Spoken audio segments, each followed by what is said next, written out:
स्वागत है आप लोगों का हमारे नेक्स्ट वीडियो में। आज हमारा टॉपिक है सेंट्रलाइज एक्सचेंज और डिसेंट्रलाइज एक्सचेंज। तो हम जानने की कोशिश करेंगे दोनों में क्या डिफरेंस है और आप लोगों के लिए कौन सा बेटर है। तो हम पहले बात करते हैं सेंट्रलाइज एक्सचेंज की। सेंट्रलाइज एक्सचेंज क्या होता है? सेंट्रलाइज एक्सचेंज जैसे बाइनेंस, कॉइनबेस, ये सेंट्रलाइज एक्सचेंज होते हैं। इन प्लेटफॉर्म को एक कंपनी या एक टीम कंट्रोल करती है। आपका अकाउंट, आपके फंड्स सब उनके सिस्टम के अंदर होते हैं और ये एक कस्टोडियल वॉलेट यूज करते हैं।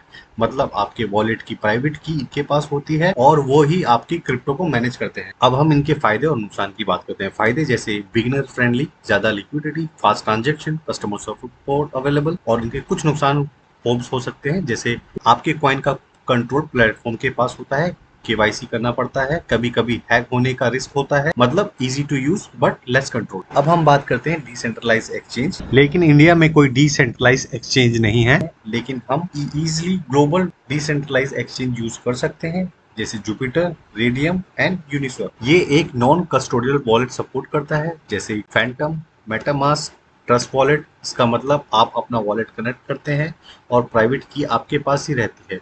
Full control, full responsibility. इसके कुछ फायदे और नुकसान, जैसे आपके फंड आपके वॉलेट में है, नो केवाईसी, ज्यादा privacy, decentralization and open source system.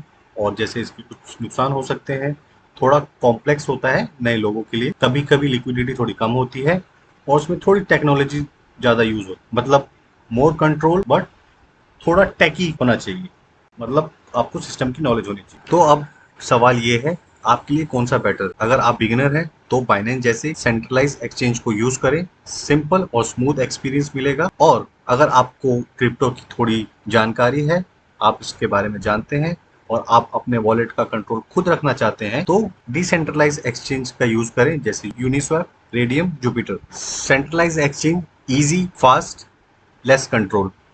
Decentralise exchange ज्यादा फ्रीडम, ज्यादा रिस्पॉन्सिबिलिटी। लेकिन एक बात याद रखना, क्रिप्टो में सबसे बड़ा रूल है नॉट योर की, नॉट योर क्रिप्टो। अगर प्राइवेट की आपके पास नहीं तो आपका क्रिप्टो नहीं। मैं अपना एक पर्सनल एक्सपीरियंस शेयर करना चाहता हूँ। मैंने कॉइन DCX पे अकाउंट बनाया था, क्योंकि इस पे एक ऑप्शन आ रहा था Web3, जो डिसेंट्रलाइज एक्सचेंज को सपोर्ट करता है, जहाँ पे नए कॉइन्स लॉन्च होते हैं तो आप खरीद और बेच सकते हैं। तो मैंने भी पैसे डाले, लेकिन जब मैंने डिपॉजिट और विड्रॉल का ऑप्शन ट्राई किया तो उस वहाँ पे एक मैसेज पॉपअप हुआ।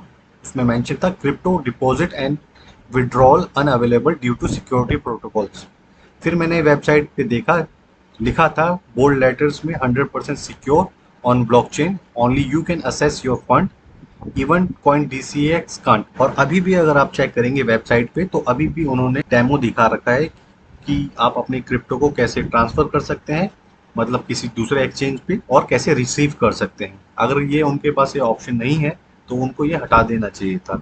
ये मिसगाइड नहीं करना चाहिए ना। सच ये है, जब तक प्राइवेट की आपके पास नहीं होती, कोई भी एक्सचेंज डिसेंट्रलाइज नहीं होता। Web3 सिर्फ मार्केटिंग होती है। अगर रियल कंट्रोल चाहिए तो फैंटम या मेटामास्क जैसे वॉलेट यूज करें, जहां फंड आपका और असेस भी सिर्फ आपके हाथ और आपके पास होता है। ये मेरा पर्सनल एक्सपीरियंस था। अगर आपके साथ भी ऐसा कुछ हुआ है तो नीचे कमेंट में जरूर मेंशन करें। मैं भी जानना चाहता हूँ कि ये सिर्फ मेरे साथ हुआ और लोगों ने भी ये प्रॉब्लम फेस की है कॉइन DCX